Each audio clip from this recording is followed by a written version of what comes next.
আমাদের এই বাজারটি প্রতিনিয়তই খোলা থাকে। আমরা এখান থেকে বাজার করে খাই। বাজারটি হলো জামগড়া রূপায়ণ সংলগ্ন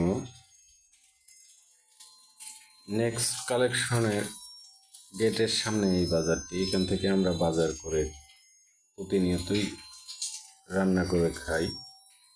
সেই বাজারটিতে আজকে কেন জানি একদম ফাঁকা। বাজার করতে গিয়ে অনেকেই ফেরত আসছে। রহস্যটা কেউই বুঝতে পারলাম না, কেন বাজারটি বন্ধ হয়েছে।